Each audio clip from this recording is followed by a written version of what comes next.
Mukunzi wacu yifuze ko twamuganira ku bintu byibura bikenewe kugira ngo umuntu yitwe imfura. Mbese ubundi imfura ni muntu ki? Ibingibi byose ugiye kubimenya. Iyi ngiyi ni Inzobere TV show.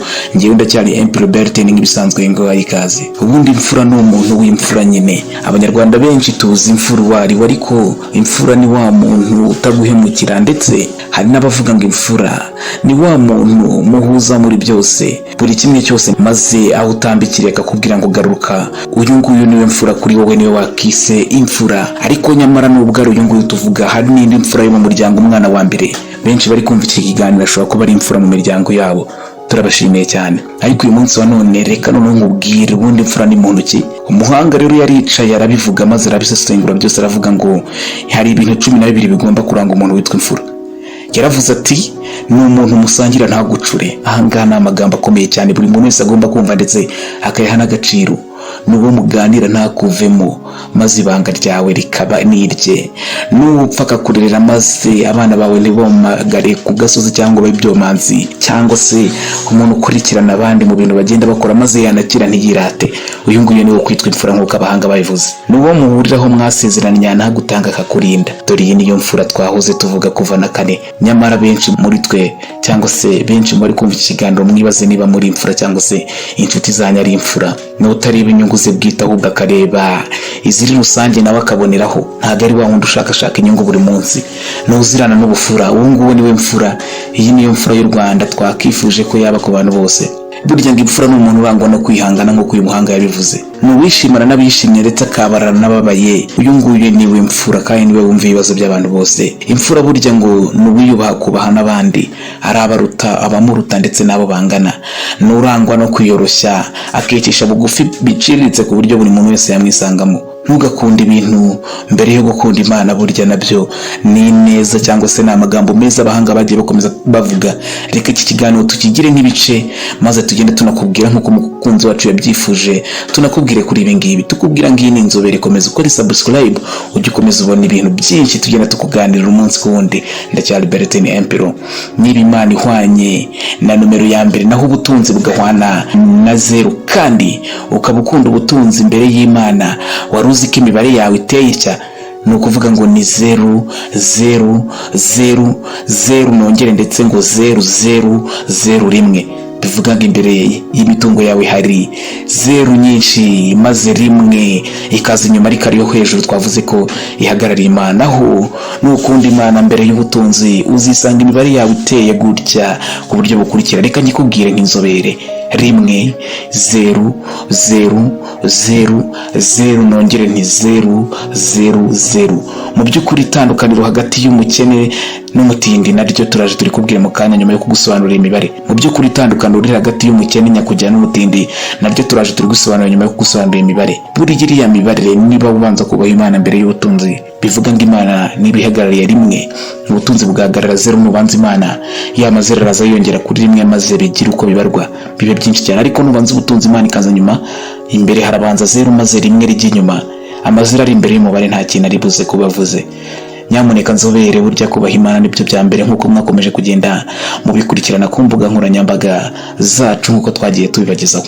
Nanone hari undi wabyifuje. Ibyo byose twifuje kubikomatanira mu kiganiro kimwe kugira ngo ibyifuzo byanyu byose bisubizwe. Itandukaniro hagati y'umukene nyakujya ndetse n'umutindi: umukene nyakujya ni umuntu udafite ubutunzi na buke, naho umutindi ni wa wundi ubabazwa n'ibishimisha abandi, kaganya ndetse ahaze anezezwa n'ibibabaje abandi, ahorana umururumba ntanyurwe n'ibyo atunze cyangwa se n'ibyo yahawe n'abandi.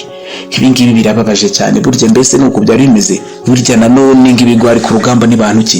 Burya rero igitera ibigwari ku rugamba mu binyuma mu gihe cy'urugamba ngo biba bigambiriye guhunga mu b'imbere. Ibiranga umuhanga nyakuri reka nabyo nze mbikubwire. Hingire cyane Inzobere TV show. Umuhanga mu kwambara yambika ururimi rwe. Aya ni amagambo akomeye cyane yavuzwe n'aba bahanga n'ubundi. Kwambika ururimi. Umuhanga burya ngo mu kubana yirinda kubangamira undi mugenzi we. Ubwo nibwo buhanga buhamye. Umuhanga ndetse ngo mu kubika ibanga, nkuko nakomeje kugenda mbivuga hejuru. Aya ni amagambo akomeye. Umuhanga mu kugenda dahemuka. Ubu nibwo buhanga, nibwo buzobere nkuko mwakomeje mubibona ku mbuga zacu muri gahunda ya Zoberana n'Inzobere. Umuhanga nanone mu kubaka yubaka icyizere. aya ni amagambo akomeye kandi amagambo ashikamye agakwiye kudufasha akanatubera inzira muri uru rugendo. Umuhanga mu gutegeka umubiri we akawuha ibyo ugomba gukora n'ibyo utagomba gukora. Umuhanga mu gukiranuka ku mafaranga. Burya ngo amafaranga ni mu bintu bituma abantu bataba bakiranutse kandi bigatuma abantu benshi na benshi bagenda bashwana bazira amafaranga. Kuguriza umuntu akakwambura, kubeshya umuntu ku mafaranga, byose ntabwo umuhanga yakabigize. Burya ngo umuhanga mu igenamigambi ryategura iherezo rye. Nubwo udategura iherezo ryawe mugenzi wanjye we uri mu maso abiri, umuhanga burya mu gukoresha nanone yubaka umukozi we akamwubakamo icyizere. Ubwo nibwo buhanga. Ikintu cya 10 kiranga umuhanga burya mu bumenyi yita ku kwiga cyane kurusha kwigira bamenya. Ibyo ngibyo nabyo ni ibindi byiza cyane bigomba kuranga umuhanga kugira ngo akomeze agenda arushaho kugenda ahatara n'ubuzima buba buri hanze butagiye bworoshye cyane. Dukeneye rero kuba abahanga. Niba turi inzobere koko dukeneye kuzobera bidasanzwe kugira ngo n'abandi bose bagenda batureba bagende batwigiraho ibintu byinshi cyane. Hari amagambo menshi dukomeza kugenda tubaha kuri iyi TV channel yacu Inzobere TV show, agenda yaravuzwe n'abahanga ariko agakomeza agira ikintu adusigira ndetse akanagira ikintu twubakamo. Iki ni ikiganiro rero twakubiyemo amagambo menshi cyane y'ibyifuzo byagiye byifuzwa n'abahanga benshi nkuko mwagiye mubibona kuri YouTube channel yacu ndetse no ku comment twagiye twakira kuri YouTube. Ariko turakomeza tubabwira ngo mukomeze mukanda like, share ndetse subscribe kugira ngo iby'inzobere tubategurira buri munsi kundi bijye bikomeza bibageraho ku gihe kandi nta kabuza rwose. Reka nawe tukubwire ngo niba hari ikiganiro wifuza ko twaza kuganirira, wamanuka hasi cyangwa se ukajya muri YouTube yawe ukandikamo Inzobere TV show maze ugakanda kuri logo y'Inzobere ihari cyane, ugahita ujya ahantu handitse video maze ukamanuka ukareba video zose twagiye tukuganiriraho, maze ukamanuka hasi ugifungura video urabona hano watera comment hahera maze wandika comment y'icyo twaza kuganiraho gutaha. Nta kuzuyaza, tuzubahiriza icyifuzo cyawe nkuko uzaba ukomeza kugenda ukitugezaho. Dukomeje kubashimira uburyo mukomeza kugenda munatwereka ko turi kumwe.